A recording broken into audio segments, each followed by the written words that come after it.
Di sini kan yang kakinya juga ada, cuman urusannya apa gara-gara sholat saya kagak tahu gitu. Jadi versi Nabi Muhammad sholat di rumah ternyata dengan beliau sholat di Masjid Nabawi kan juga beda tuh. Kalau kita lihat ketika beliau di Masjid Nabawi, Nabi Muhammad justru ketika sholat qobliyah subuh misalnya, kan Nabi Muhammad qobliyah subuhnya kagak lama-lama, berdirinya sederhana, rukunya tidak lama, duduk di antara dua sujud pun tidak lama-lama, jadi biasa aja begitu. Artinya perbedaan riwayat itu ada, jangankan sekarang. Dulu di zaman Nabi, Sayyidah Aisyah ngelihat Nabi Muhammad sholat ternyata berbeda modelnya dengan orang-orang di Masjid Nabawi. Sayyidah Aisyah ngelihatnya Nabi Muhammad sholat tahajud berdirinya lama. Dalam sebuah riwayat Nabi Muhammad tuh kalau sholat malam yang dibaca sepanjang berdiri itu surat Al-Baqarah. Jadi surat Al-Baqarah itu kira-kira 284 ya. 286 ayat segitu tuh salat tahajudnya Nabi Muhammad sallallahu alaihi wasallam.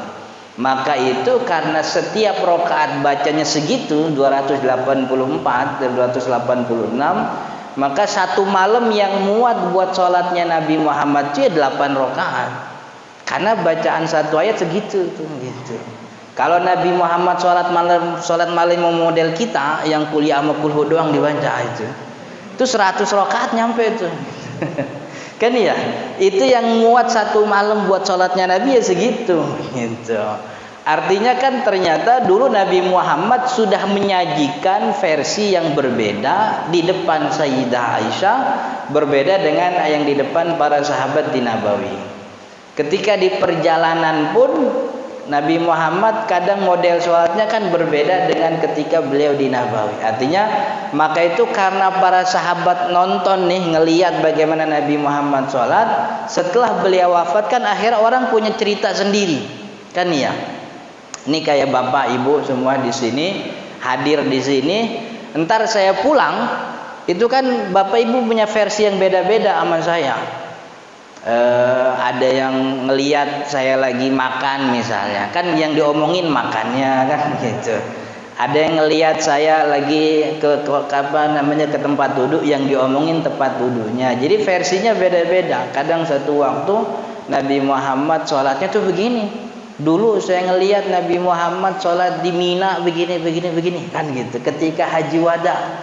Ini orang yang nggak pernah ketemu Nabi Muhammad sepanjang hayat, ketemunya tuh pas haji wada. Dia cerita, saya ingat betul karena nggak pernah ketemu Nabi Muhammad.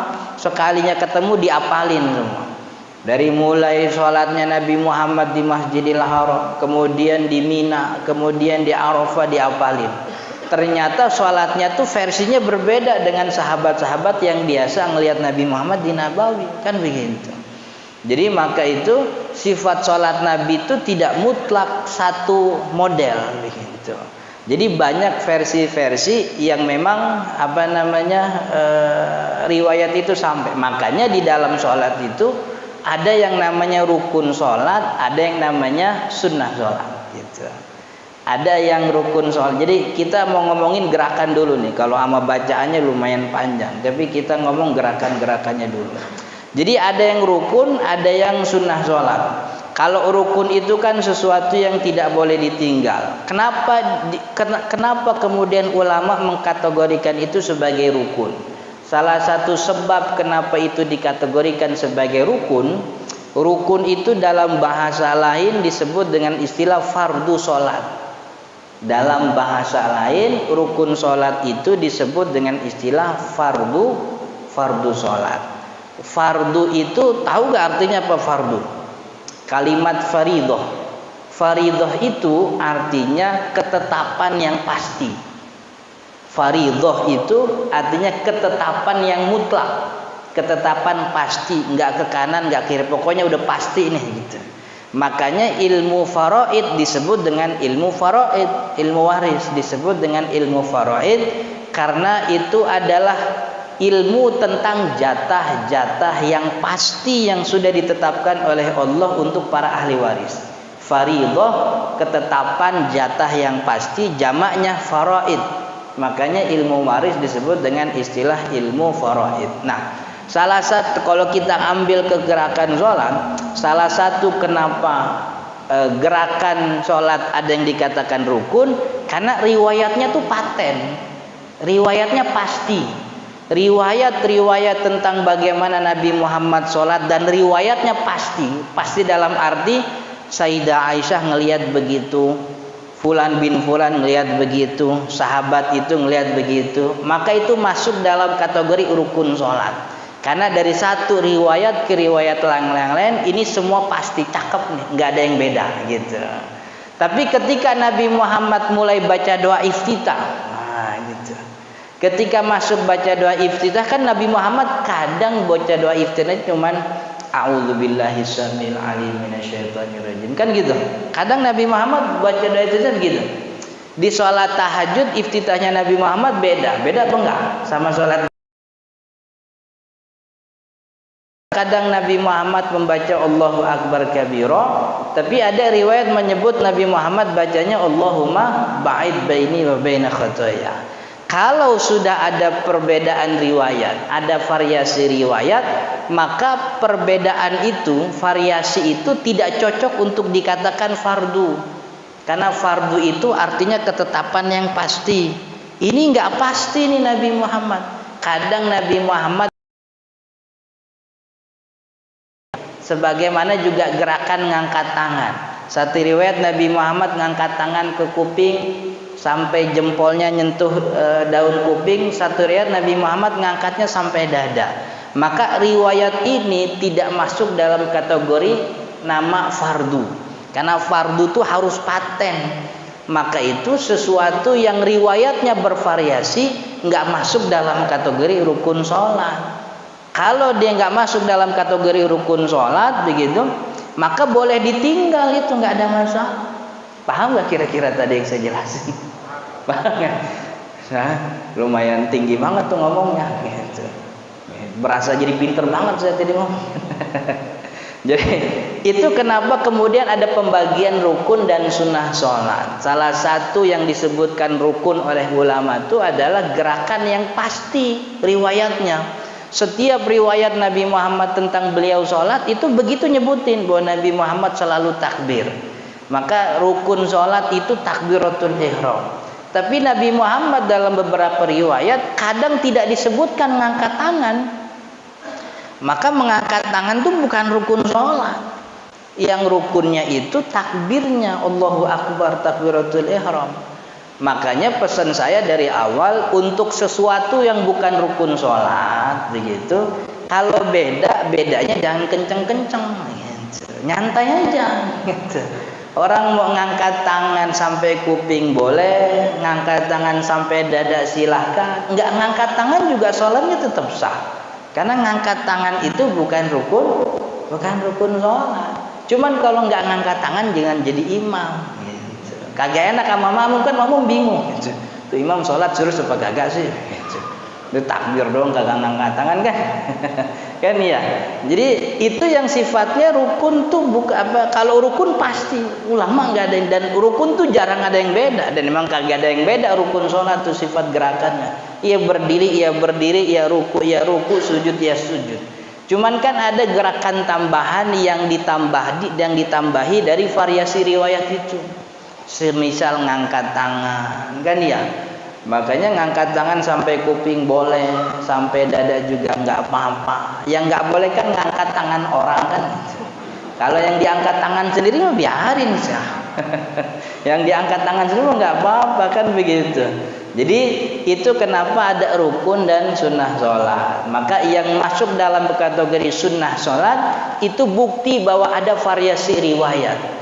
Kalau ada variasi riwayat daripada Nabi Muhammad, maka jangan nafikan itu. Nggak boleh nggak bagus. Nggak, udah terima aja ada riwayat. Tinggal kita mau pakai riwayat itu apa enggak, kan begitu. Jadi karena ada variasi riwayat, maka dia tidak masuk dalam kategori rukun sholat. Karena tidak masuk dalam kategori rukun sholat, orang beda-beda boleh, nggak ada masalah. Jadi ngangkat tangan, bersedekap, nanti kita sebutkan ada gerakan yang sifatnya rukun, ada gerakan yang sifatnya sunnah sholat. Tapi gerakan yang rukun tuh dikit sebenarnya. Yang gerakan zahir saja seperti berdiri, kemudian ruku. Sisanya ya sunnah, ngangkat tangannya sunnah, bersedekapnya sunnah. Menuju sujud itu juga bukan sesuatu yang dipatenkan, apakah tangan dulu apa kaki dulu, kan gitu ya. Turun dari i'tidal ke sujud tuh tangan dulu apa kaki dulu kira-kira gitu. Dua-duanya silahkan, yang penting jangan pala duluan aja gitu. Kalau pala duluan tuh repot tuh sakit banget itu. Tuh kayak nangka jatuh dari pohon gedebuk. Jadi seperti itu Bapak Ibu yang dirahmati Allah. Jadi adanya rukun dan sunnah sholat itu karena memang ada variasi riwayat gitu.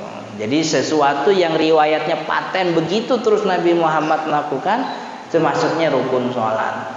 Tapi kalau kadang Nabi Muhammad begini, kadang Nabi Muhammad begitu, itu sa'ah, namanya keleluasaan dari Nabi Muhammad buat kita. Maka karena Nabi Muhammad pun melakukan variasi yang berbeda, maka kita pun boleh yang berbeda.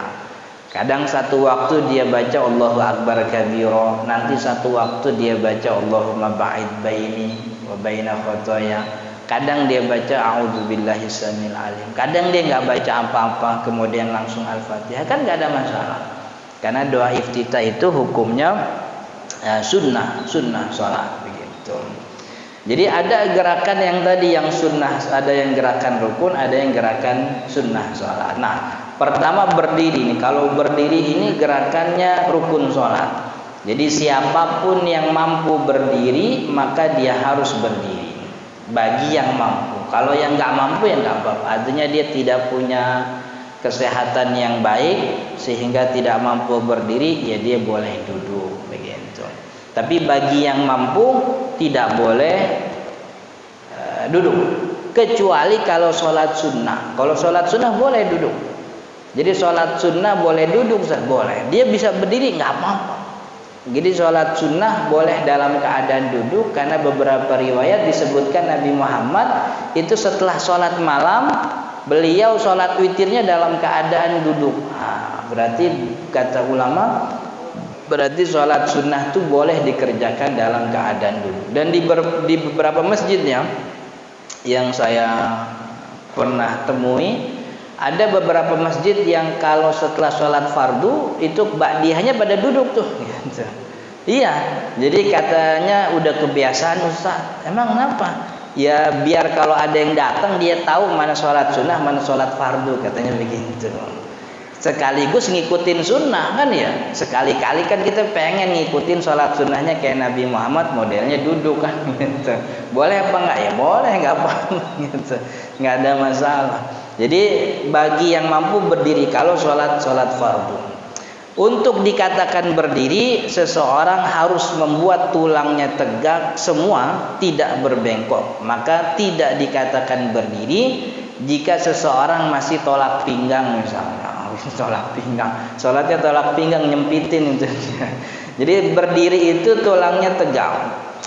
Tentu dikecualikan bagi mereka yang punya uzur, baginya boleh berdiri di posisi yang mana ia bisa berdiri. Maksudnya jika memang hanya bisa berdiri dengan tongkat, tidak ada masalah pakai tongkat. Artinya kalau bisa berdirinya pakai tongkat silahkan. Kalau berdirinya harus pegangan nempel tembok, silahkan nempel tembok begitu. Tapi kalaupun nggak bisa, ya tinggal duduk saja gitu.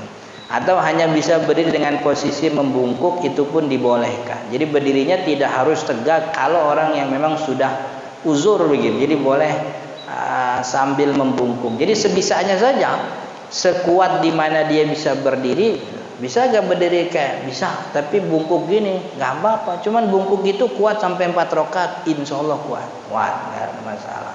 Tapi kalau sekiranya Anda gak kuat berdiri lama-lama, duduk aja, silahkan duduk. Dan tentu juga boleh duduk atau tidak berdiri di posisi yang mana berdiri sangat sulit baginya. Ini saya ambil dari buku, saya nulis buku tentang sholat. Ini tulisannya begini nih. Ini buku ini sudah saya tulis cukup cukup lama begitu. Jadi judul bukunya Tuntunan Sholat Rasul Sallallahu Alaihi Wasallam. Versinya siapa? Versinya Syafi'i. tuntunan salat Rasul sallallahu alaihi wasallam versinya mazhab Imam Asy-Syafi'i gitu. Karena kebanyakan orang kita Syafi'i ya Syafi'i aja gitu. Nah, itu rukun. Jadi yang namanya berdiri tidak ada perdebatan. Bagi yang tidak mampu duduk, bagi yang enggak mampu duduk dia berbaring. Berbaring apa tidur miring. Kalau orang yang tidur miring sholat itu ngadepnya sebagaimana jenazah di kuburan. Jadi semuka-mukanya dihadapkan ke kiblat. Persis kayak jenazah di kuburan. Jadi posisi kiblat tuh ada di depan mukanya karena dia posisinya miring. Tapi kalau dia terlentang, posisinya berbaring terlentang, maka posisi kiblat tuh ada di kakinya, bukan di palanya. Kadang ada beberapa orang yang bikin sholat orang tuanya yang lagi berbaring, tapi kiblatnya tuh ada di pala dia. Akhirnya ketika bapaknya tuh ngangkat pala dikit, yang dia hadap tuh bukan kiblat, tapi itu kebalikannya. Maka kata ulama, orang yang sholatnya berbaring, kiblatnya tuh ada di kakinya gitu. Jadi sekiranya kalau dia angkat pala, dia menghadap ke kiblat begitu. Jadi orang tua kita yang sholatnya berbaring di kasur karena emang nggak kuat lagi berjalan, posisinya kiblat itu di kakinya. Dan anjurannya kata ulama bagi orang yang sholatnya berbaring itu kepalanya di lebih tinggi daripada badannya, dibikin lebih tinggi, ya taruh bantal lah. Kalau memang bisa gitu. Selama bisa kerjain, tapi kalau nggak bisa jangan paksain, kan begitu. Nah, ini rukun, itu gerakan yang pertama. Nah, gerakan yang kedua yaitu mengangkat tangan ketika takbiratul ihram. Ada 4 tempat di mana mengangkat tangan itu disunnahkan. Pertama ketika takbiratul ihram. Ini hanya 4 tempat. Jadi dalam sholat mengangkat tangan yang disyariatkan cuma 4 ini. Maka selain 4 ini tidak disyariatkan. Pertama ketika takbiratul ihram, kedua ketika hendak ruku, ketika berdiri dari ruku atau i'tidal, keempat ketika berdiri dari tasyahud awal. Kalau jumlah rakaatnya 4, kan rakaat kedua tahiyat. Dari tahiyat berdiri ke rakaat ketiga itu baru ngangkat tangan. Berdiri ke rakaat kedua enggak ada ngangkat tangan. Berdiri ke rakaat keempat enggak ada ngangkat tangan. Berdiri ngangkat tangan itu ketika setelah tasyahud awal gitu. Dan ini hukumnya sunnah. Tadi kenapa dikatakan sunnah? Karena sifatnya bervariasi. Jadi riwayat yang sampai kepada kita tentang bagaimana Nabi Muhammad mengangkat tangan itu variasinya beda-beda. Yang diaminkan oleh kebanyakan ulama Syafi'i dan beberapa ulama lain termasuk Imam Abi Hanifah bahwa ngangkat tangan itu disejajarkan tangannya sampai kuping. Gitu. Dikatakan oleh sahabat Wa'il bin Hujr radhiyallahu an, beliau mengatakan bahwa Rasul sallallahu alaihi wasallam rafa'a yadayhi hina dakhala fi sholati wa qabbara wa saffahuma. Nabi Muhammad mengangkat kedua tangan ketika mulai sholat lalu bertakbir, wa saffahuma, dan saffa itu artinya mensejajarkan, meluruskan tangannya, hiyala udhunaihi, sejajar dengan kupingnya gitu. Jadi itu model takbir riwayat Nabi Muhammad, riwayat Wa'il bin Hujr radhiyallahu an dalam riwayat Imam Muslim. Jadi kalau model kayak gini, model begini nih. Nah, begitu tuh. Jadi model tangan sejajar dengan kuping. Lebih jelas lagi riwayat ini nih dari Barra bin Azib radhiyallahu an, kana Rasulullah alaihi wasallam idza shalla rafa'a yadayhi hatta takuna ibhama, sampai jempolnya itu hidza'a udhunaihi, itu sejajar menyentuh dengan udhunaihi, kupingnya. Ini model takbir, model ngangkat tangannya kebanyakan orang Syafi'i dan juga beberapa ulama Ahnaf gitu. Beberapa ulama Ahnaf, dan saya kira ini pendapat jumhur. Sepengetahuan saya bahwa ini pendapat jumhur ulama bahwa mengangkat tangan itu sampai sejajar dengan kuping, bahkan jempolnya menyentuh telinganya. Berarti kalau ada orang ngangkat tangan sampai seperti itu, berarti ini gurunya orang Syafi'i. Karena emang begini disebutkan dalam kitab-kitab Syafi'i. Ada satu riwayat lagi yang disebutkan oleh Abu Humaid As-Sa'idi radhiyallahu an, aku adalah ana ahfadzukum li sholati Rasulillah. Saya adalah orang yang paling hafal bentuk salatnya Nabi Muhammad sallallahu alaihi wasallam. Kata Abu Humaid As-Sa'idi begitu. Wa ra'aituhu, dan aku melihat Nabi Muhammad idza kabbara, kalau beliau takbir, ja'ala yadayhi hidha aman kibaihi. Kalau beliau takbir itu dia sejajar dengan pundak. Cuman sejajar dengan pundak ini tidak dijelaskan apakah sejajarnya ke depan begitu ya, atau ke samping. Karena ada beberapa saudara kita juga yang sejajarnya ke samping, ada yang di depan. Kalau sejajarnya di depan itu kebanyakan ulama Imam Ahmad bin Hambal seperti model begini. Ulama Imam Ahmad bin Hambal model begini. Jadi mensejajarkan tangannya ke depan. Itu. Kalau ke samping Ustaz, saya belum nemu itu. Jadi intar tanya aja sama orangnya kalau begitu. Ntar kelihatan ada yang samping-samping, tungguin Nabi sholat, dicolek, Mas, sampean takbir gitu dari mana? Gitu. Tapi yang saya tahu bahwa sejajar dengan pundak itu di depan, dan itu kebanyakan ulama Hambali. Karena kan saya belajar dari guru-guru Saudi, guru-guru Saudi Arab. Guru-guru kami kalau sholat model begini takbirnya. Jadi sejajarnya ke depan. Mungkin ada referensi yang saya nggak tahu, dan beliau punya sandaran atas pekerjaannya tersebut. Tapi kalaupun itu salah nggak ada masalah. Karena rukun sholat, karena ngangkat tangan bukan rukun sholat, tadi saya kata. Loh, berarti kalau salah dosa, tergantung kesalahannya apa disengaja atau tidak. Seenggak-enggaknya kalaupun disengaja hukumnya makruh, gitu. Hukumnya makruh. Tidak tidak sampai pada keharaman. Karena riwayat yang disebutkan oleh Abu Humaid As-Sa'idi kan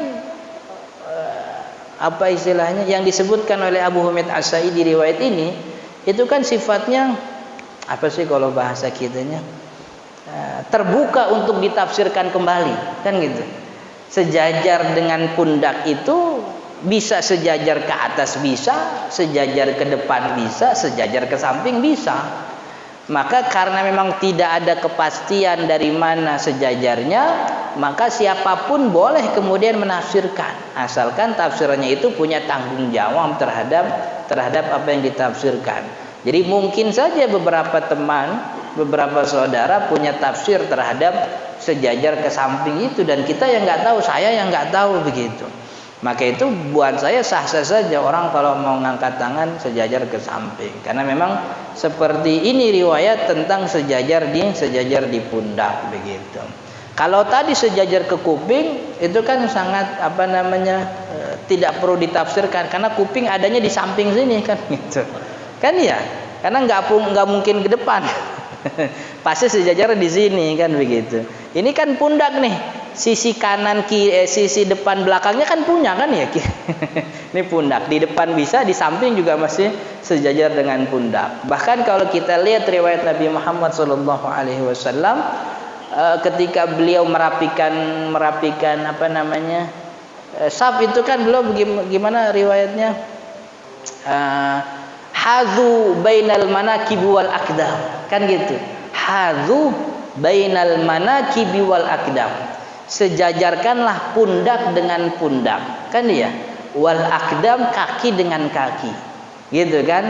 Itu sejajar dengan pundak. Kalau shaf kan kita benar tuh, pundak sama pundak berarti sejajarnya ke samping gitu. Tapi kalau takbiratul ihram begitu ke samping, tidak ada riwayat yang pasti mengenai itu. Maka karena itu tidak ada riwayat yang pasti, kita tidak bisa kemudian menafikan kalau ada orang-orang yang mengatakan ya ini kan juga sejajar dengan pundak kan begitu. Jadi ini sah-sah saja. Toh ini hukumnya sunnah sholat, bukan rukun sholat. Jadi yang namanya sunnah sholat itu ya beda-beda dikit, nggak usah kenceng-kenceng lah, nyantai aja begitu. Yang penting masih sholat saja gitu. Syukur dia masih sholat. Kalau udah kayak adik Armando tuh kagak sholat kan repot tuh kan gitu. Kan dia Mau kita hukum syariat hukum Indonesianya kagak mendukung kan gitu. Kita biarin. Orang kayak gini makin banyak nih gitu. Ini kalau nggak kita gebukin orang kayak gini makin banyak. Gebukin nanti kriminal jatuhnya. Tapi kan orang kayak gitu selalu ada, setiap tahun tuh ada. Dari mulai ucapan tentang Islam bukan agama yang sempurna, itu tiap tahun ada, cuman tokohnya beda-beda gitu aja. Persis kayak orang ribut maulid, tiap tahun ayatnya itu juga yang dipakai tuh, dalilnya itu juga, cuman tokohnya aja yang beda. Sama orang kayak gini juga sama. Kita waktu kuliah, waktu ngajar di mana-mana ketemu aja orang kayak gini tuh. Emang tokohnya beda-beda. Yang namanya ideologi maka gak bakal mati. Yang namanya pemikiran gak bakal mati. Dia terus berkembang, cuman orangnya beda-beda. Gitu. Yang dulu pernah ngomong gini orangnya udah sadar tuh. Gitu. Cuman pikirannya masih nyangkut. Apalagi anak-anak muda. Ya, anak-anak muda tuh demen nih ucapan-ucapan begini. Karena melawan arus kan ya, arusnya kan lurus semua, tapi dia bilang belok, agama Islam nggak sempurna, wah keren kan gitu. Kan anak muda kan begitu mikirnya, yang beda tuh kan keren, bener apa enggak? Kita semua dulu ngerasain muda kan, ini orang-orang pakai baju putih, kita pakai hitam sendiri, wah keren, gue beda sendiri kan gitu. Anak muda begitu, jadi biarin aja anak muda kayak gitu. Yang penting kalau disuruh sholat masih sholat. Kalau disuruh puasa masih puasa, punya duit bayar zakat, mau punya pergi haji daftar haji. Yang penting masih syariat Islam masih dijalanin. Mikir macem-macem namanya anak muda, biarin gitu. Yang penting kalau sholat datang begitu. Cuman akhirnya kan nanti kalau sering sholat, ketemu pengajian, banyak ustadz, banyak guru, banyak teman, jadi terbuka wawasan gitu. Gitu. Jadi anak-anak pendapat istilah-istilah gitu tuh disenangi oleh banyak anak-anak muda, apalagi umur 18 tahun, umur 19 tahun kan gitu. Ibarat kata orang tuh lagi nyari jati diri kan gitu, lagi nyari jati diri. Dia ngeliat mak bapaknya kayaknya kurang keren nih gitu. Akhirnya dia ngeliat orang lain, wah keren nih pendapatnya, pemikirannya bagus gitu. Bahwa laki-laki muslim, laki-laki non muslim boleh menikah dengan perempuan muslimah gitu. Karena kebaikan tidak terbatas hanya dalam agama Islam. Wah, banyak tuh dulu tuh. Jadi sampai sekarang juga masih ada. Cuman kita kita pesan kepada anak-anak kita, yang penting sholatnya jangan ditinggal. Itu yang kedua, mengangkat tangan. Nah, kemudian gerakan yang ketiga yaitu bersedekap. Ini juga sama hukumnya sunnah. Jadi bersedekap itu hukumnya sunnah. Artinya ketika orang habis ngangkat tangan Allahu Akbar, tangannya dilurusin, sholatnya sah, nggak ada masalah. Gitu. Cuman tadi itu orang kalau kayak gitu jangan jadi imam gitu ya. Karena ngerepotin orang di belakang. Makmum nanyain, imam serius apa enggak sih sholat kan? Tangannya lurus aja. Tapi aslinya ini hukumnya sunnah sholat. Bahkan dalam mazhab Imam Malik, bersedekap tuh hukumnya makruh. Jadi mazhab Imam Malik sunnahnya sebaliknya, bukan bersedekap, tapi sunnahnya tuh diluruskan. Yang bersedekap itu malah hukumnya makruh. Ini pendapatnya mazhab Imam Malik. Maka kalau kita pernah lihat ada beberapa orang yang sholatnya seperti itu, mungkin dulu belajarnya di Afrika, karena beberapa negara Afrika itu memang mazhabnya Imam Malik kan gitu. Seperti ada salah satu tokoh di Indonesia itu namanya Zaim Saidi. Zaim Saidi pernah dengar gak? Beliau tuh lulusan universitas di Afrika yang memang mazhabnya Al-Malikiyah. Salah satu ucapan beliau yang masyhur itu, beliau mengatakan puasa Syawal itu makruh. Ya, puasa Syawal itu makruh versi mazhab Imam Malik. Gitu. Jadi mazhab Imam Malik itu puasa Syawal hukumnya makruh. Gitu. Kenapa puasa Syawal hukumnya makruh? Karena salah satu istidlal yang dipakai oleh Imam Malik, bahwa Imam Malik itu memperhitungkan pekerjaan kebiasaan orang Madinah sebagai dalil.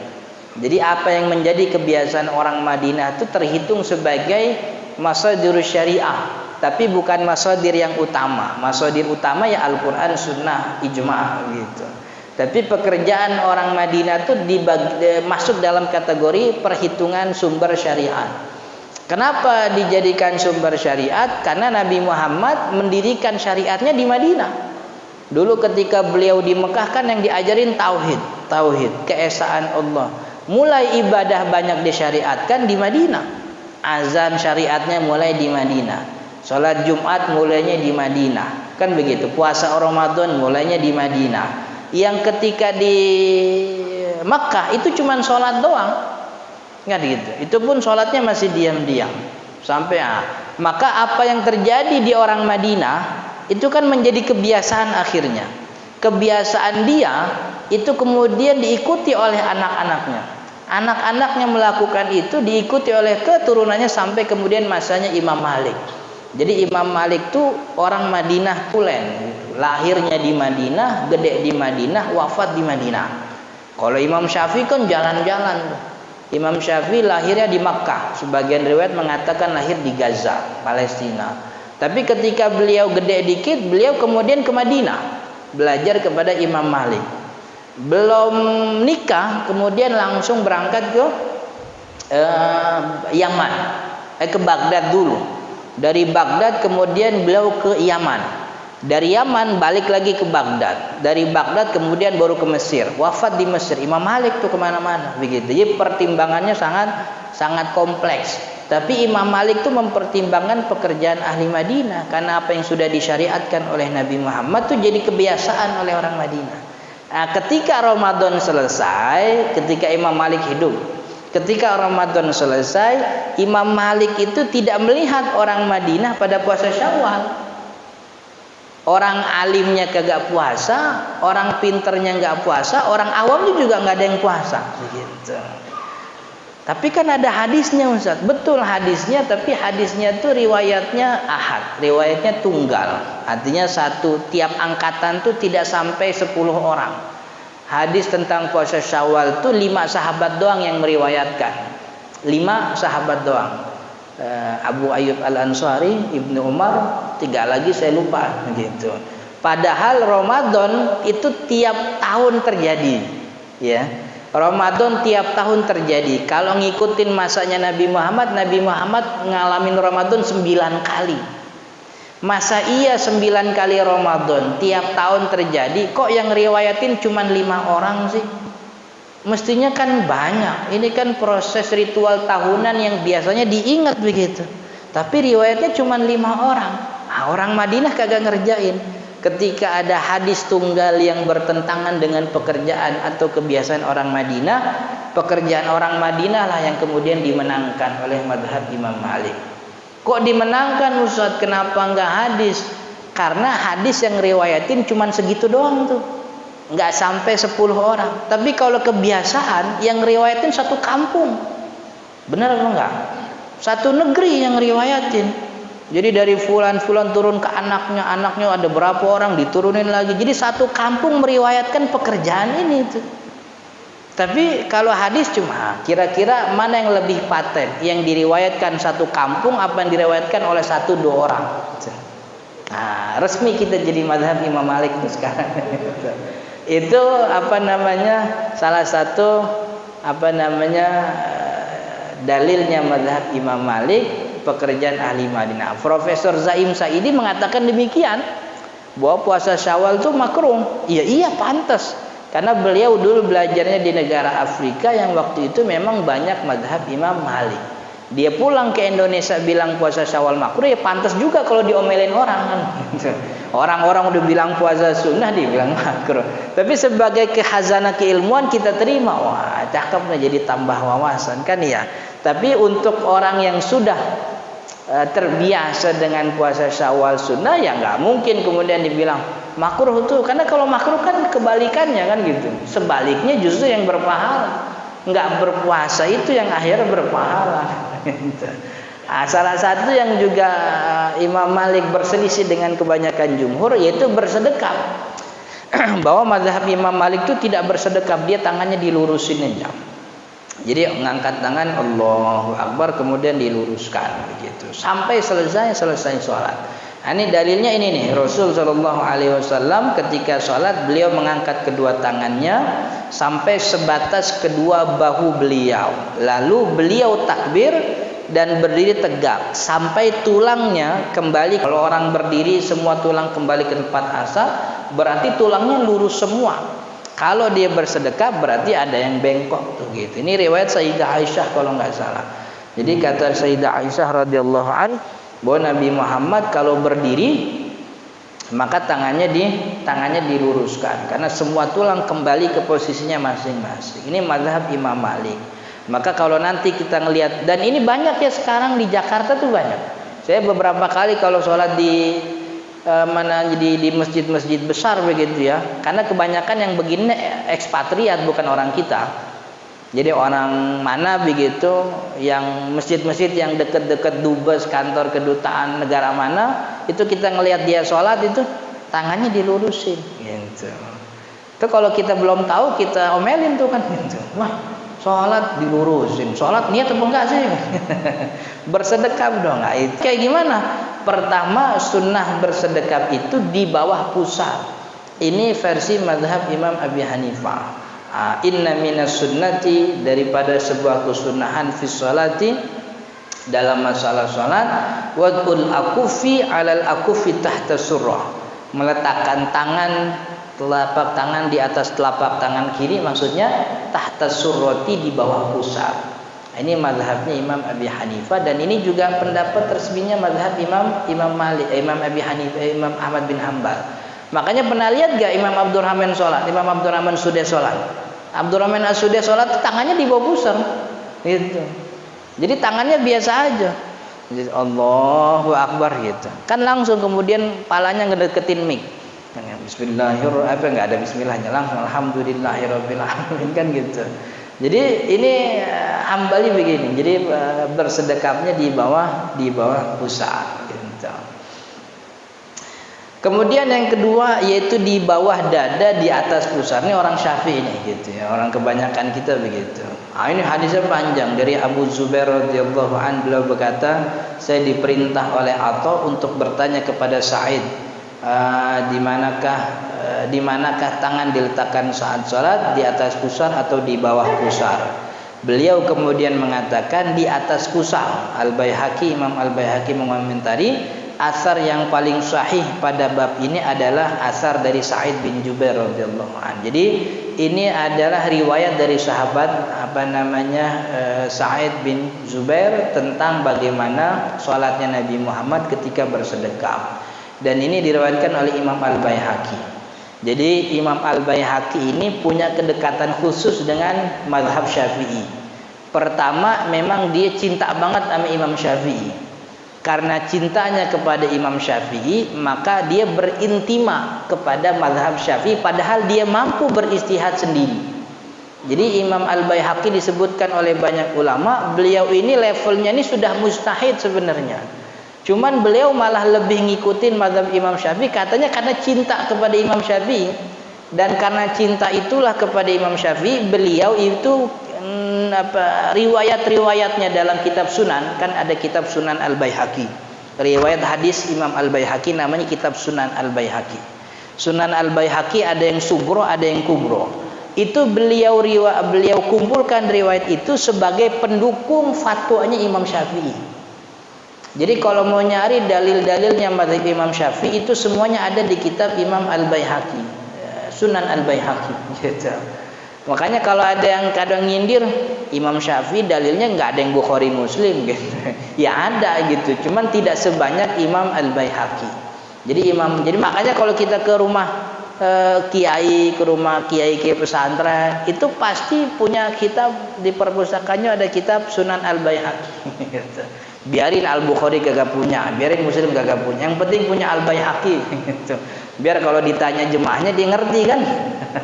Jadi Imam Al-Baihaqi ini termasuk ulama hadis tapi bermadhab Imam Syafi'i. Makanya dalil-dalil Syafi'i itu banyak di Imam Al-Baihaqi. Dan salah satu ulama hadis yang namanya Imam Ibnu Khuzaimah.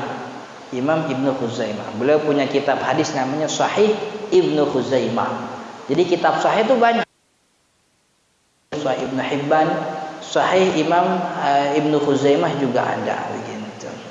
Jadi ini apa namanya madhab Imam Syafi'i. Modelnya begini nih. Nah, di atas pusar, di atas pusar, di bawah dada.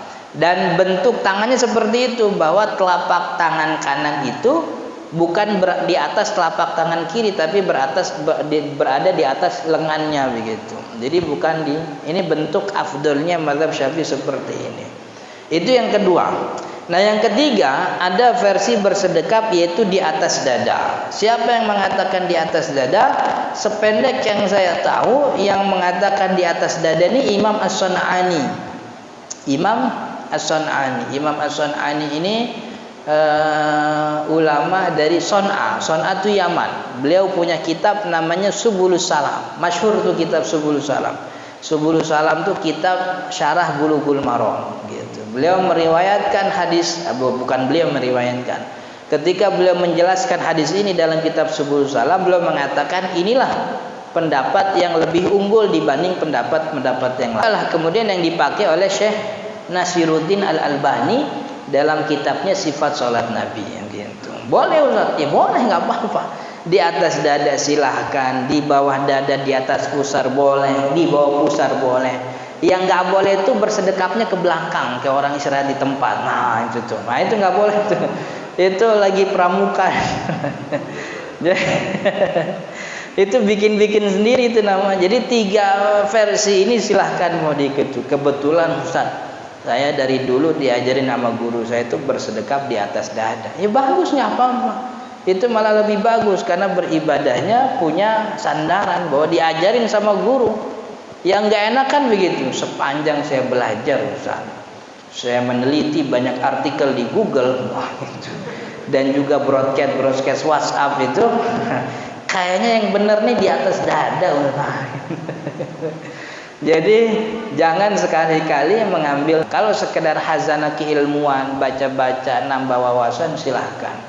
Tapi kalau ke pertanggungjawaban ilmu, sebaiknya langsung kepada ustadznya, langsung kepada guru. Entah bisa telepon, entah bisa WhatsApp, entah bisa hadir di majelisnya, entah bisa kalau ada beberapa ustadz yang punya channel YouTube-nya kan begitu.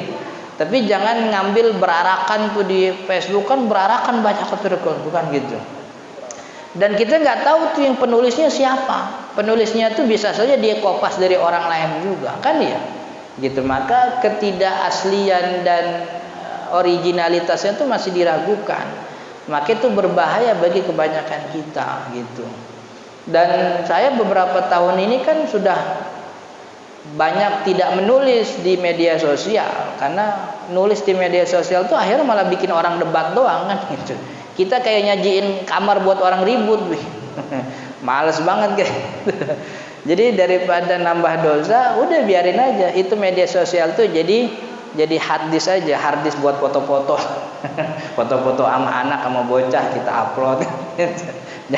Jangan bikin tulisan yang bikin orang ribut begitu. Jadi orang muslim tuh kudu nenangin orang, jangan bikin orang ribut mulu tiap hari. Demen banget bikin orang ribut. Pagi bikin status ini, rame dia demen, siang dia bikin lagi, sore dia bikin lagi. Itu hidupnya di Facebook mulu gitu. Anaknya tahu minum susu apa enggak tuh. Gitu. Jadi jangan demen bikin orang ribut. Orang muslim enggak boleh bikin orang ribut. Yang bagus itu kan fa aslihu baina akhwaikum. Kan gitu kata Allah. Innamal mu'minuna ikhwah fa aslihu baina akhwaikum. Kita tuh saudara. Maka yang namanya saudara tuh bikin damai. Maka kalau kita ternyata kita ditokohkan oleh beberapa orang, kita punya banyak yang istilahnya beberapa orang suka dengan kita, dengan tulisan kita, misalnya dengan pribadi kita, maka jangan tampilkan tulisan-tulisan yang bikin orang ngerenyut gitu dadanya, ngerunyut dahinya gitu. Akhirnya bikin orang ribut. Kita sendiri sih gitu, kita nggak mau difitnah, tapi kita sendiri ngelakuin hal-hal yang bikin orang fitnah kita. Benar apa enggak? Gitu. Saya kadang-kadang kesel aja begitu sama teman-teman ustadz yang begini. Gitu. Udah itu buat ente aja, nafsu sih jangan disajiin ke umum gitu. Itu kan ilmu kita, itu ilmu kita nih, ilmu kita yang kalau kita ribut mah kita masih bisa makan bareng kan dia. Emang kita tahu kitabnya, kita tahu dalilnya, kita tahu siapa yang ngajarin kita. Itu orang awam tuh kagak pernah belajar. Ketemu guru nggak pernah, ikut majelis taklim jarang, kerjanya ngelihat HP mulu. Kan begitu. Disajiin tulisan yang membangkitkan gairah berdebat, akhirnya dia berdebat kan begitu. Di media yang itu perdebatannya kan kagak ada hasilnya, apa ujungnya coba gitu. Orang debat di media sosial apa jadi buku gitu, kemudian jadi penemuan gitu. Penemuan abad ini, penelitian kan nggak ada gitu. Maka kita nih orang yang ditokohkan jangan bikin ribut gitu, jangan bikin, nggak mau difitnah, jangan bikin orang yang fitnah. Nggak mau dibilang perempuan nakal tapi tiap malam pulang jam 1 malam, yang bonceng beda-beda lakinya, gimana orang kagak ngomongin kan gitu. Benar apa enggak? Dibilang mau laki-laki benar tapi tiap hari pulang mabok, mulut bau alkohol, ya gimana orang kagak mau nyebut kan gitu. Dulu Nabi Muhammad lagi itikaf di Masjid Nabawi, Nabawi kan gelap waktu itu, nggak ada lampunya. Kemudian ada hajat, dia panggil istrinya, 2 orang yang nyamperin, Sofia, salah satu lagi Saudah atau saya lupa. Ada 2 istri Nabi Muhammad nyamperin ke Nabawi. Jadi masuk ke masjid, Nabi Muhammad lagi di dalam. Lalu kemudian ternyata ada 2 orang sahabat mau masuk Nabawi, gitu. Ketika dia mau masuk, Nabi Muhammad ngelihat Nabi Muhammad lagi ngobrol sama 2 perempuan. Karena gelap kan nggak ketahuan tuh perempuan siapa. Nah, maksud sahabat Nabi itu kagak enak, Nabi Muhammad lagi punya urusan kita gangguin kan begitu. Sahabatnya yang tadinya mau masuk, buru-buru dia keluar, pulang gitu. Lalu Nabi Muhammad ngelihat dia buru-buru jalan, dipanggil lagi, ala ruslikum, bentar jangan buru-buru, mau kemana? Innaha Sofia, dia bilang, ini bini saya nih Sofia, kata Nabi Muhammad ngomong gitu, ini istri saya Sofia. Lalu sahabat Nabi bilang, Masya Allah, lanusi'u minka dzanna ya Rasulullah.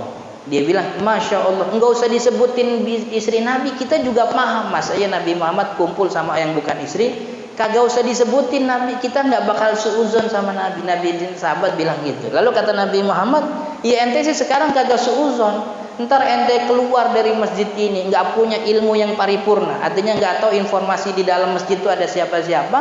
Akhirnya pas nyampe sono setan ngebisikin tuh bahasa Indonesia gitu, bahasa Arabnya panjangan tuh kagak paham kan gitu. Ini saya terjemahin gitu.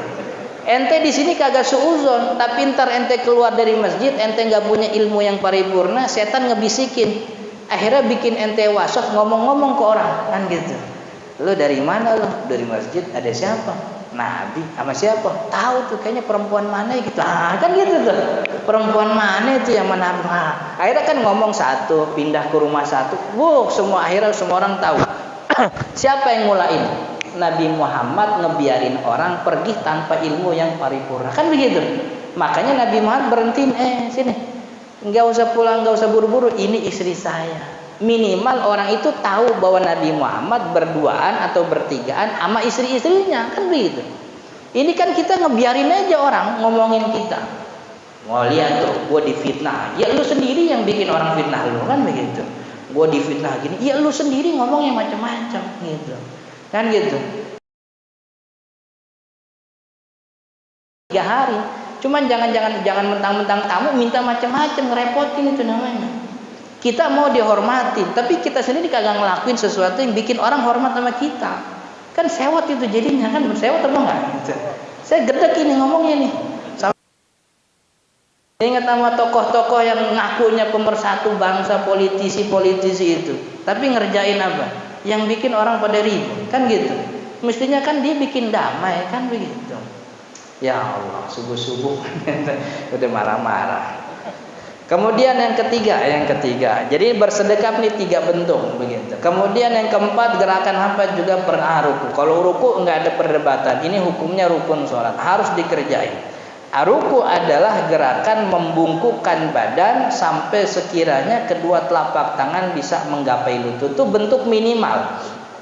Bentuk minimal ruku, membungkukkan badan sampai sekiranya kedua telapak tangan bisa menggapai lutut gitu. Walaupun tidak lurus badannya nggak ada masalah.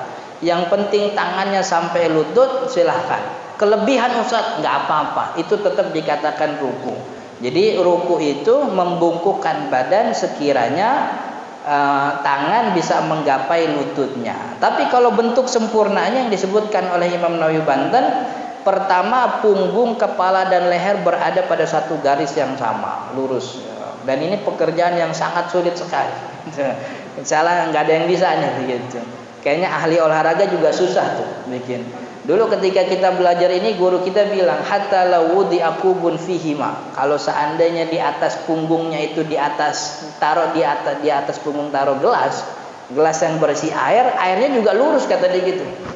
Jadi kayak water pass. Kalau kita punya meteran water pass tuh, gitu, itu taruh di atas punggung itu water passnya juga lurus tuh gitu.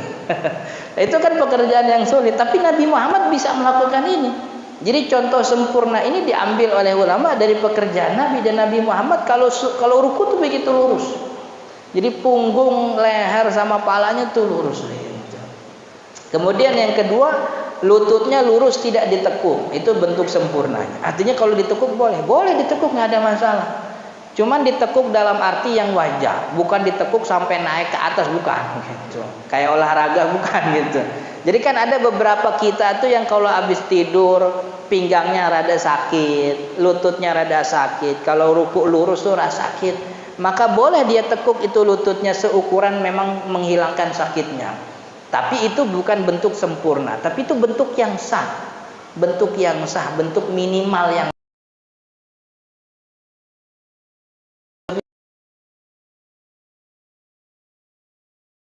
jadi telapaknya tuh menggenggam lutut, kemudian ketika menggenggam jari-jarinya tidak dirapatkan, direnggangkan. Itu bentuk ruku yang sempurna. Jadi 4 hal ini.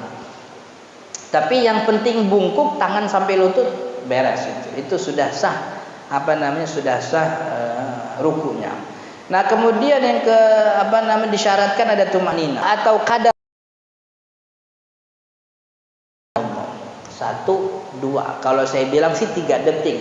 Subhanallah, 3 detik. Jadi kira-kira untuk dikatakan sah diam, Allahu Akbar, 1, 2, 3 naik lagi. Jadi tumakninah itu seukuran subhanallah. Subhanallah itu kira-kira 3 detik. Maka kalau belum 3 detik, jangan pindah gerakan.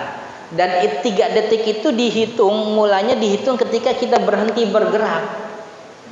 Kalau kita masih bergerak belum dihitung. Nah, kadang ada beberapa orang yang gerakannya ini orang lambat gitu ya. Jadi Allahu Akbar gitu. Lambat apa enggak? Tapi ada tumanina enggak? Enggak ada. Karena enggak patah, enggak putus. Jadi harus putus. Harus ada gerakan pemisah. Pemisahnya itu tumanina. Walaupun orang rada cepat gerakannya Allahu Akbar. Sami Allah, itu cepat, tapi tumaninanya dapat begitu. Paham apa enggak? Jadi ada gerakan yang lambat banget, tapi tumaninanya enggak ada karena tidak ada pemisahnya. Gitu. Nah, itu tuh sering tuh, banyak kayak gitu tuh. Ya dikiranya lambat begitu. Jadi tumanina tuh bukan lambat. Tumanina tuh diam ketika selesai berpindah rukun. Ketika selesai pindah rukun 1, 2, 3 baru pindah lagi. Nggak baca Ustaz, nggak baca nggak apa-apa, karena baca. Tapi yang dianjurkan ketika ruku baca tasbih begitu. Kemudian mungkin jika kita konversi dalam ini tadi udah situ, jadi 3 detik. Nah, kemudian gerakan selanjutnya adalah i'tidal. Ini juga rukun. Jadi nggak ada masalah dalam rukun, semua sepakat yaitu berdiri yang memisahkan antara ruku dan sujud. Dan i'tidal dikatakan sah ada beberapa hal yang harus diperhatikan. Pertama, diharuskan ada tumaknina sebagaimana tadi kita sebut. Yang kedua, tidak dibenarkan jika berdiri i'tidal terlalu lama. Jadi i'tidal itu masuk dalam kategori rukun pendek. Tergantung apakah ngelamainnya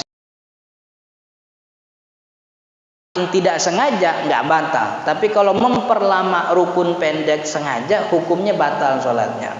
Jadi ada gerakan kalau pendek semua tuh.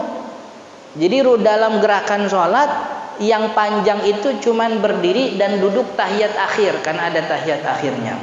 Maka gerakan selain berdiri dan duduk tahiyat akhir jangan dilamain. Karena itu bukan rukun lama, itu rukun pendek. Rukun pendek itu dipendekin, sependek tasbih subhanallah. Itu kan rukun panjang itu kan berdiri. Berdiri itu ukurannya Al-Fatihah, nah, kan gitu. Berdiri itu rukunnya Al-Fatihah. Maka dikatakan memperlama atau tidak memperlama, yaitu dia diam lebih dari Al-Fatihah. Itu namanya lama. Karena gerakan Al-Fatihah itu ada pada berdiri dan berdiri itu gerakan panjang. Maka Al-Fatihah itu kategorinya sudah panjang. Maka kalau ada orang yang duduk di antara dua sujud lebih lama dari tahiyat, lebih lama daripada surat Al-Fatihah, kalau itu sengaja sholatnya batal. Karena itu rukun. Nabi Muhammad yang berdiri katanya kalau doa lagi sujud, wah iya kebetulan utang lagi banyak, doa sujud dihabisin tuh semua doa. Anaknya udah nungguin minta susu kagak dibikin, sujud mulu kelamaan. Kalau sujud di luar sholat silahkan, gak ada masalah. Tapi kalau di dalam sholat itu rukun. Karena rukun kita tunduk terhadap aturan-aturan wahyu sholat. Wahyu yang datang kepada kita bahwa gerakan yang diperlama oleh Nabi Muhammad itu berdirinya aja. Maka kalau mau sholat lama-lama, dirinya yang lama-lama. Rukuknya biasa saja. Sholat tasbih ya, beda kalau sholat tasbih. Kalau sholat tasbih kan memang sholat yang dibaca di tasbih, dan itu pun sama, seukuran tasbih yang dibaca aja. Seukuran tasbih yang dibaca kan ya, berdiri setelah Al-Fatihah dan surat tasbih 15 kali, rukuk 10 kali, tidak. Pernah nggak sholat tasbih? Nah, jadi sholat tasbih itu sholat banyak tasbihnya begitu. Dan itu dikatakan oleh banyak ulama menghapuskan dosa sepanjang tahun. Jadi dari tahun ini ke tahun yang lain. Maka kata ulama, kalau bisa sholat tasbih tiap minggu.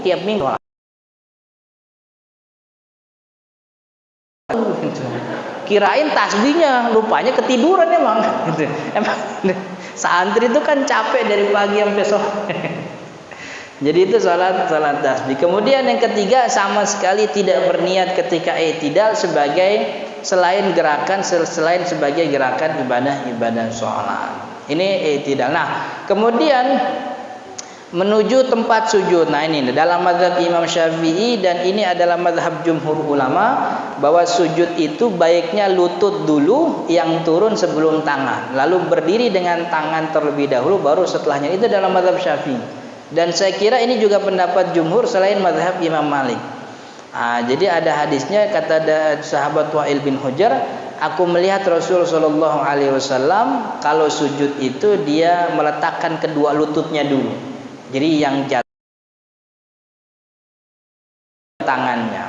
Wa idza nahad, dan kalau dia berdiri, bila bangun beliau ngangkat tangannya dulu, kemudian baru kakinya. Ada beberapa di antara kita yang ngangkat kakinya dulu. Emang rada enak tuh kalau ngangkat kaki dulu tuh kan gitu. Kayak stretching kan gitu. Apalagi sholat subuh kan gitu. Tapi yang disunnahkan, tapi ini hukumnya sunnah ya. Artinya model gerakan ini, apakah tangan dulu atau lutut dulu, itu hukumnya sunnah begitu. Kalau mau tangan dulu, lutut dulu pun tidak ada masalah. Karena memang ada riwayat dari mazhab Imam Malik seperti ini mazhab Imam Malik nih. Kalau sujud jangan sujud seperti duduknya. Kalau sujud jangan duduk seperti sujudnya unta, yaitu kamu meletakkan kedua tangan terlebih dahulu, kemudian, jadi maksudnya berbedalah dengan unta, maka taruh tangan kamu dulu baru kemudian lututnya gitu. Artinya dua gerakan itu sama saja. Kalau kepala dulu susah. Itu jatuh banget itu.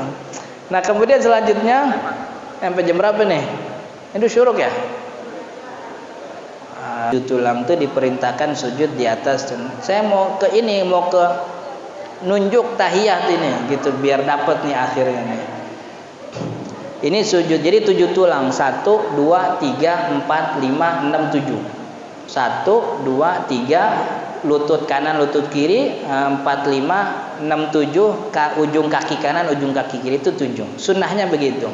Tapi di antara 7 anggota ini satu yang harus itu jidatnya. Artinya kalaupun tidak diarahkan sebagaimana mestinya tangan gitu, tangannya terlipat misalnya di begini, atau tangannya megangin perutnya gitu misalnya, itu tidak ada masalah kata ulama, yang penting jidatnya.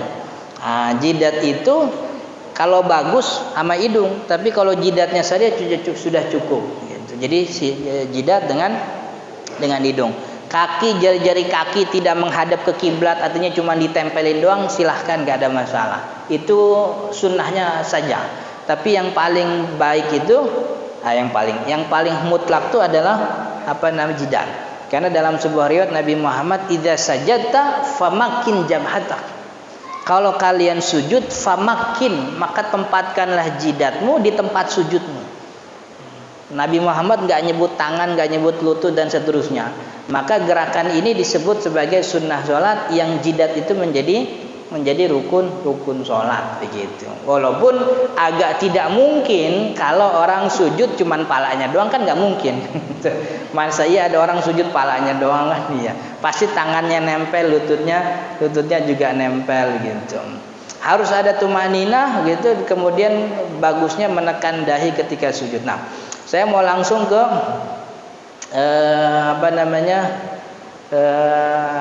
tangan. Nah, ini nanti gini di pertanyaan aja.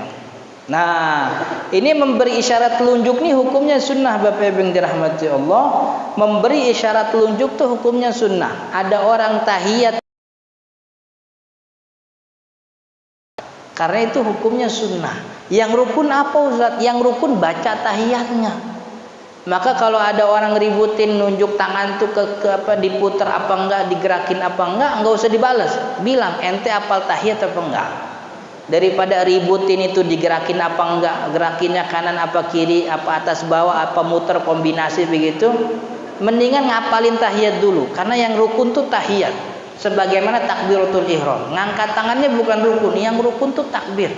Yang rukun itu baca tahiyat. At-tahiyatul mubarakatus shalah. Ini nunjuk tangan itu rukun sunnah hukumnya.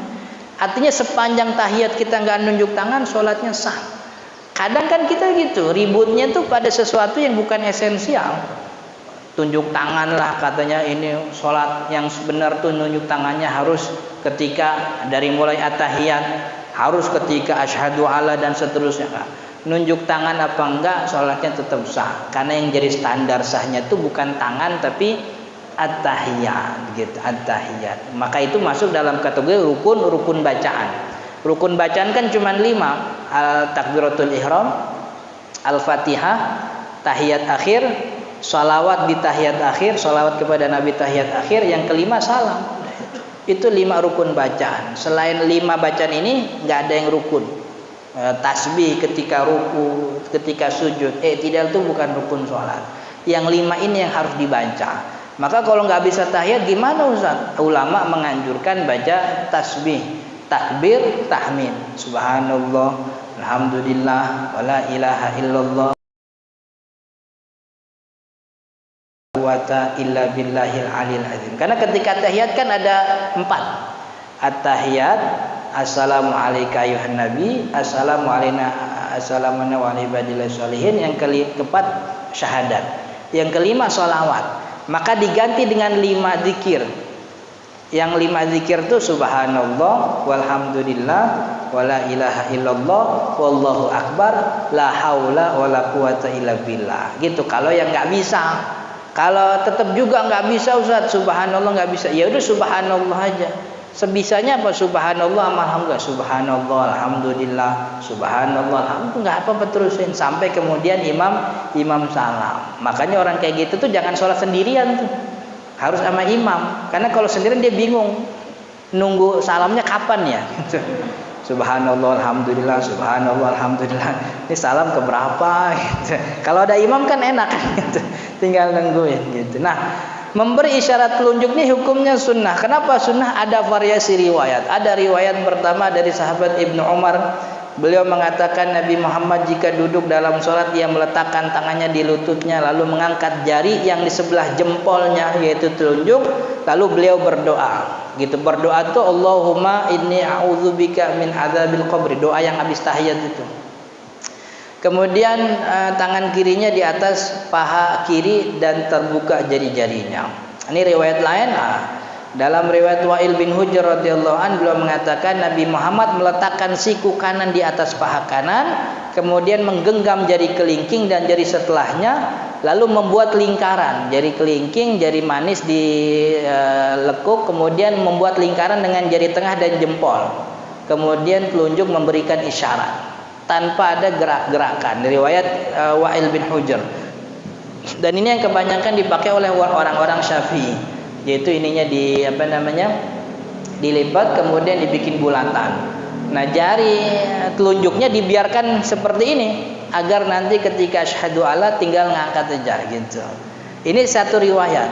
Nah, riwayat lain mengatakan bahwa dari Wa'il bin Hujr juga sama, beliau mengatakan Nabi Muhammad duduk dan membaringkan kaki kirinya lalu menaruh telapak tangan kirinya di atas paha dan lututnya, dan menjadikan siku tangan kanannya di atas paha kanannya, lalu menggenggam kedua jari dan ia melihat membuat lingkaran, dua jari digenggam membuat lingkaran, dan aku melihat, kata Wa'il bin Hujr, aku melihat Nabi Muhammad menggerak-gerakannya.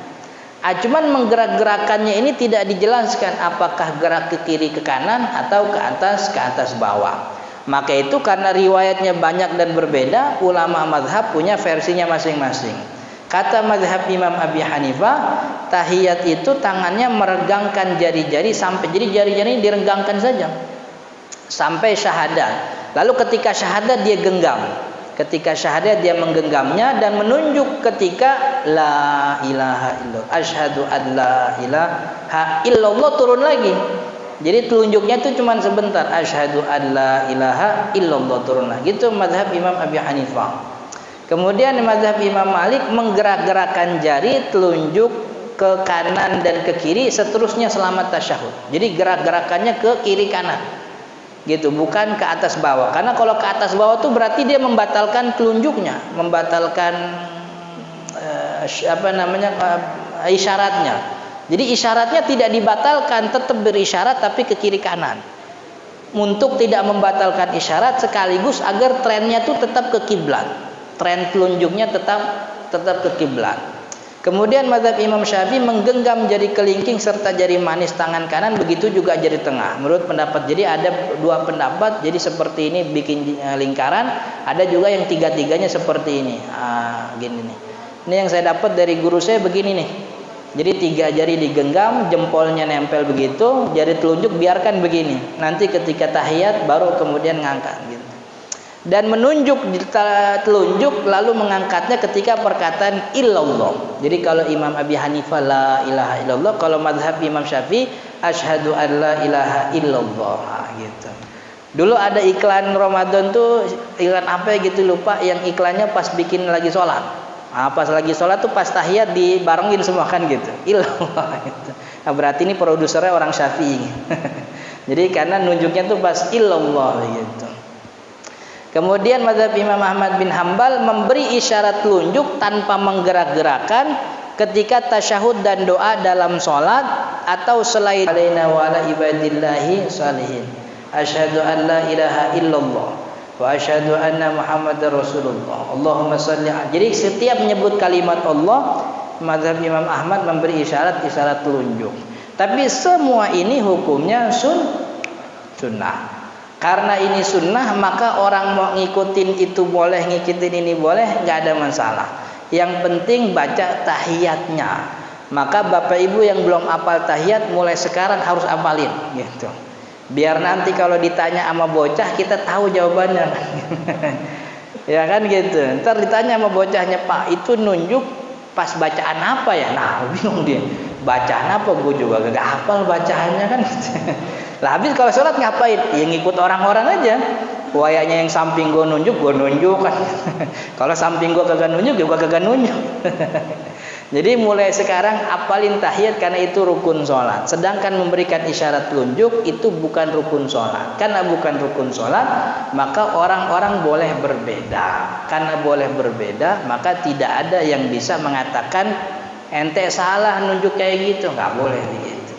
Oke, mudah-mudahan bermanfaat. Insya Allah kita lanjut di pertemuan akan datang. Sebelum ditutup, tanya jawab nih. Sampai jam berapa tanya jawab nih? Silahkan ada yang mau tanya. Ini nih pakai mic-nya.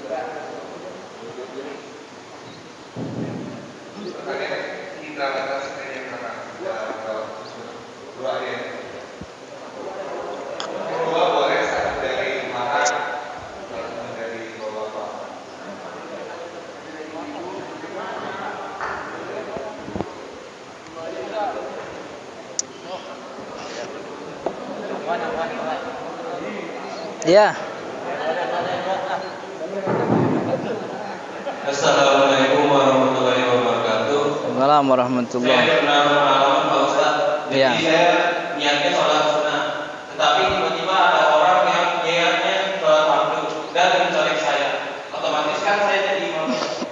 Nah, itu kan beda niat. Saya sholat sunnah, dia di belakang saya sholat fardu. Itu gimana cara mengatasinya, Pak Ustaz? Ya. Nah, ada pertanyaan kedua lagi. Iktidal. Biasanya ada orang yang iktidal.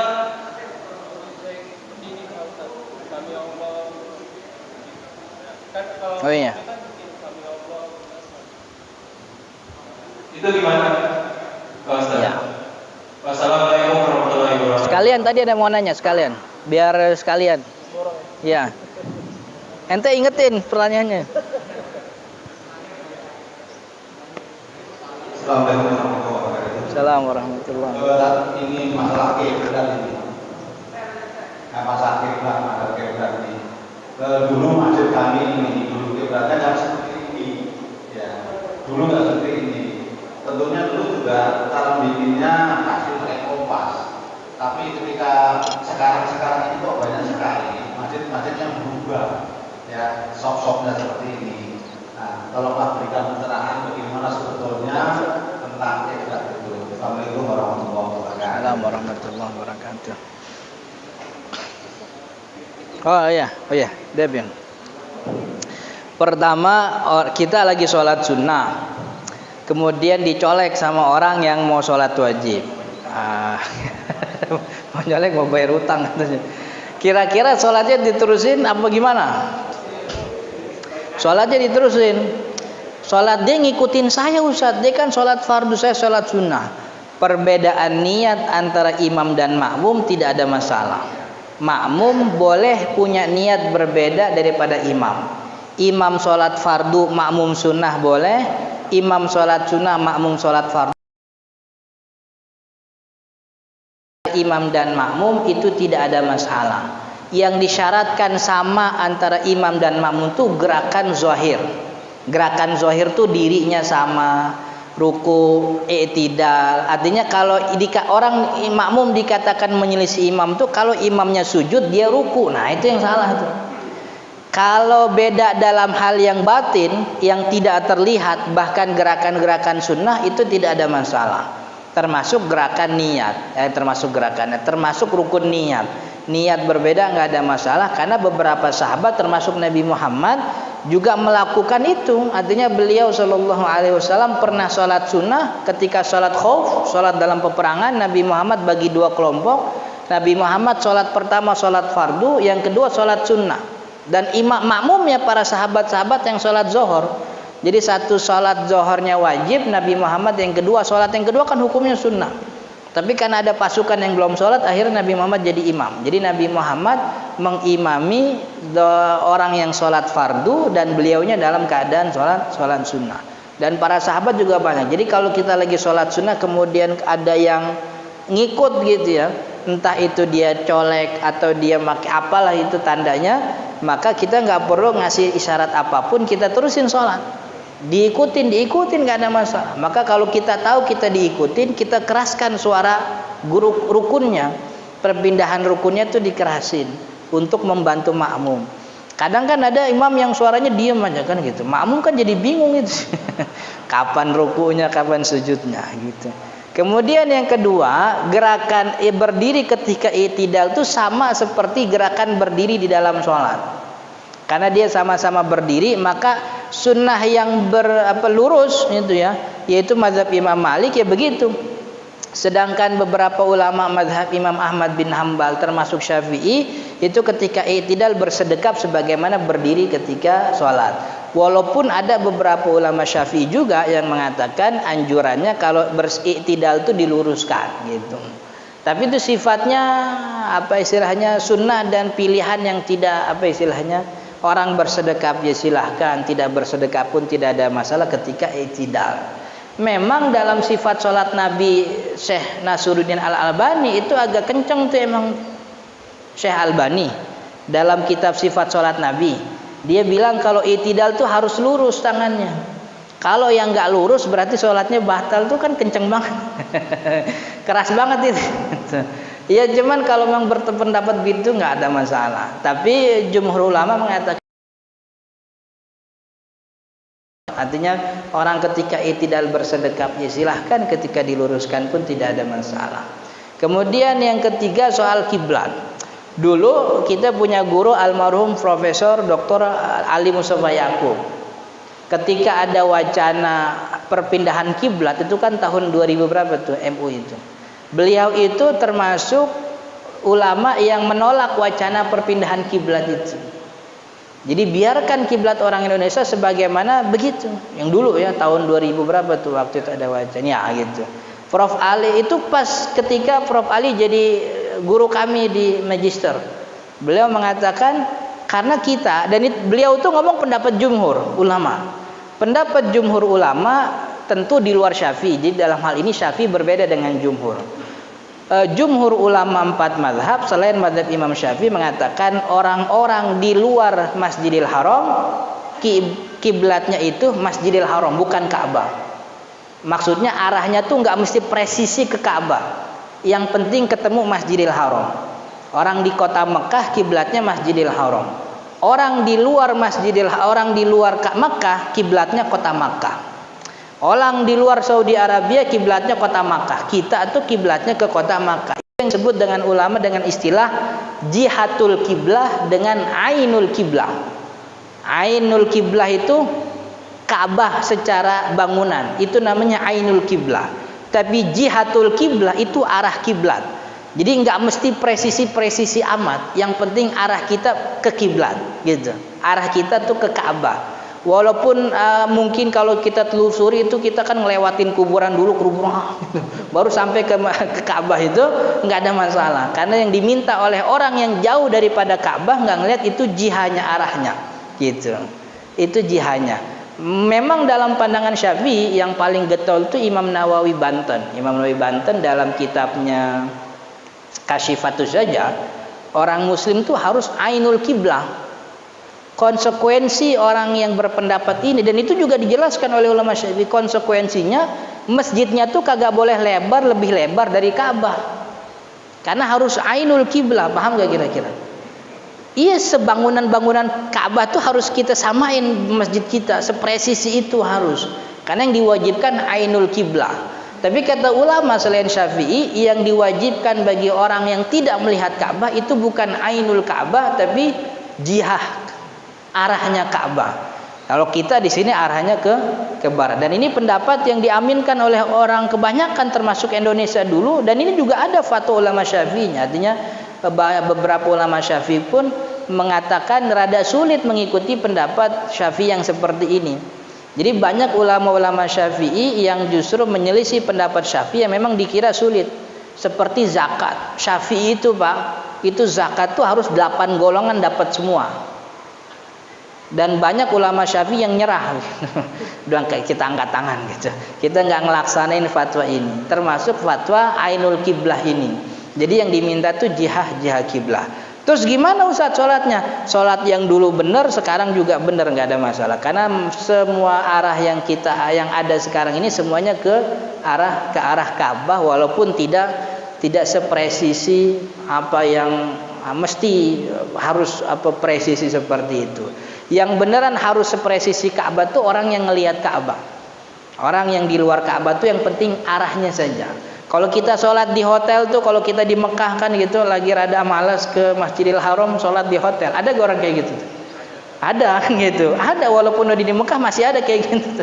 Padahal mestinya kan dia ke Masjidil Haram kan. Cuman emang wataknya begitu. Dia sholat di hotel. Itu nggak mesti ainul qiblah, ainul Ka'bah, tapi yang penting arahnya tepat ke Masjidil Haram begitu. Jadi sholatnya nggak ada masalah. Dulu Prof Ali ngomong, dulu Prof Ali kan orangnya rada keras. Prof Ali Mustafa Yakub almarhum tuh termasuk orangnya rada keras. Kita tuh anak S2 kan ustadz semua. Anak S2 tuh ustadz, ada yang udah punya pesantren gitu. Itu kalau kita masuk di belakang dia, itu ditutup pintunya sama Prof Ali itu. Nggak boleh murid masuk setelah guru, nggak boleh kata dia gitu. S2 itu kiai itu. Itu yang ditutup pintunya tuh punya pesantren di kampungnya. Itu dikagak bolehin masuk kelas itu Prof Ali. Nah, Prof Ali itu bilang begini, kalau mau tetap melakukan wacana perpindahan kiblat, kita juga harus konsekuen terhadap jenazah kuburan kita. Maka bongkar semua, dia bilang begitu. Bongkar semua kuburan, arahkan ke kiblat yang sekarang ente mau, kata gitu. Itu makanya kan beliau punya bukunya judulnya apa ya? Kiblat orang Indonesia apa gimana sih? Saya lupa bukunya. Jadi beliau punya buku tentang masalah kiblat ini, gitu. Tentang kiblat bagi orang-orang yang tidak melihat Ka'bah gitu. Oke? Udah ya. Kita tutup, udah siang. Saya tutup dengan kafaratul majlis. Subhanakallahumma bihamdika asyhadu an la ilaha illa anta astaghfiruka wa atubu ilaik. Hadanallahu wa iyyakum ajma'in. Assalamualaikum warahmatullahi wabarakatuh.